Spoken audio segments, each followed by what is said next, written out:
গোলাঘাটৰ টেনপুৰ ৰাজহুৱা নামঘৰত আজি ধুমধামেৰে পালন কৰা হৈছে বাৰ্ষিক বৰসভা।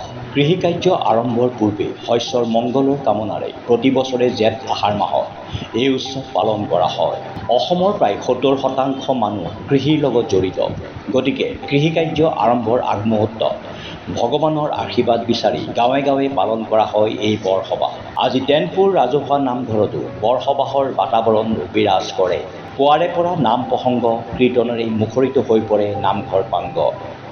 আজিৰ এই পবিত্ৰ দিনত টেনপুৰ নিবাসী স্বৰ্গীয় সোণাধৰ কোঁৱৰ স্মৃতিত তেখেতৰ পৰিয়ালে দুভাগী নাম সিংহ নামঘৰলৈ আগবঢ়ায়। লগতে আন এভাগী নাম সিংহ আগবঢ়ায় গুৰুপক্ষী জিতুল বৰাৰ পৰিয়ালে।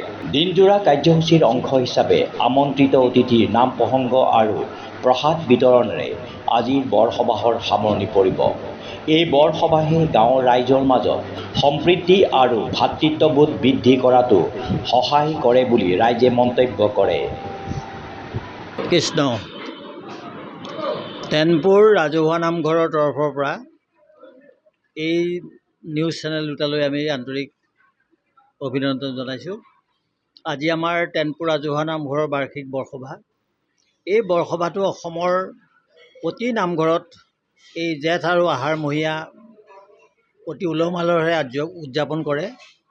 এই বৰসভা পতাৰ মূল উদ্দেশ্য হৈছে যে অসমৰ 70% বা 70% মানুহেই হৈছে চহা কৃষিজীৱী। এই মানুহবিলাকে কৃষিকাৰ্যলৈ ওলোৱাৰ আগমুহূৰ্তত ভগৱানৰ ওচৰত প্ৰাৰ্থনা জনোৱাৰ উদ্দেশ্যে বাৰ্ষিক বৰসভা এই নামভাগ পাতে। উদ্দেশ্য হ'ল যে আমাৰ আগন্তুক বৰ্ষটো যাতে আমি সুকলমে পাৰ কৰিব পাৰোঁ। আমাৰ কৃষি শস্য যাতে আমি যিহেতু প্ৰকৃতিৰ ওপৰত নিৰ্ভৰশীল, প্ৰকৃতিয়ে যাতে আমাক সম্পূৰ্ণৰূপে সহায় কৰে, তাৰ বাবে ভগৱন্তৰ শ্ৰীচৰণত প্ৰাৰ্থনা জনোৱাৰ উদ্দেশ্যে আমি সমবেত হওঁ আৰু এই বৰসভা অনুষ্ঠানভাগ উদযাপন কৰোঁ।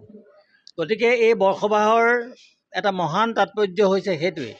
তাৰোপৰি আমি যিহেতু কৃষিৰ লগত জড়িত এইখন অসম ৰাজ্য, আমি কৃষি কাৰ্যলৈ যোৱাৰ আগমুহূৰ্তত আমি সকলোৱে এই প্ৰাৰ্থনাভাগ কৰা হয় যাতে আমাৰ কৃষিকাৰ্য সুকলমে হয়, কৃষিত যাতে আমাৰ সুন্দৰ ফচল হয়।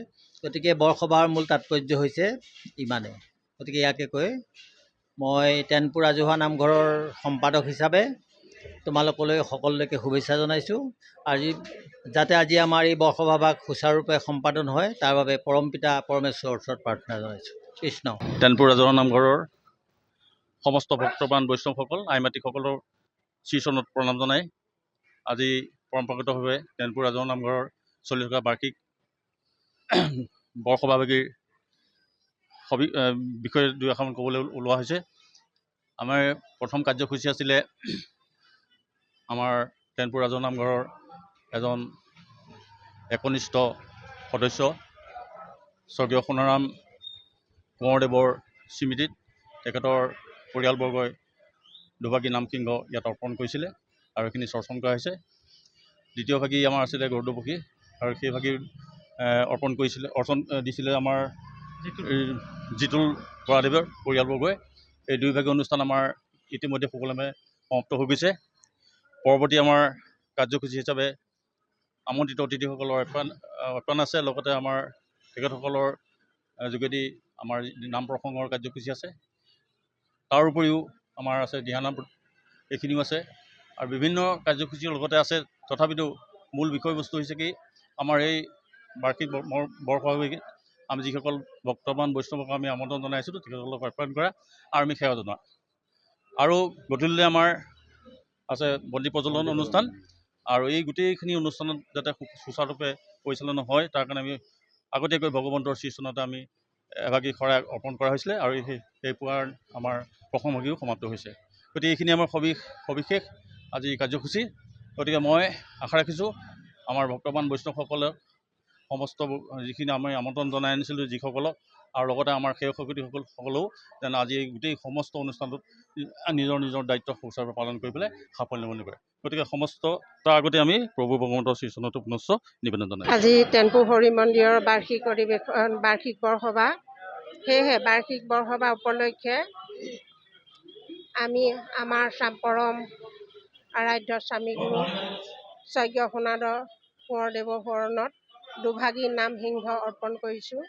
এই নামসিংহ দুভাগী অৰ্পণ কৰোঁতে আমি আমাৰ মহন্তদেৱক নিমন্ত্ৰণ কৰিলোঁ। তেখেতৰ সহযোগতে আমি টেনপুৰত এই নামসিংহ দুভাগী প্ৰতিষ্ঠা কৰিলোঁ পৰিয়ালবৰ্গ হৈ।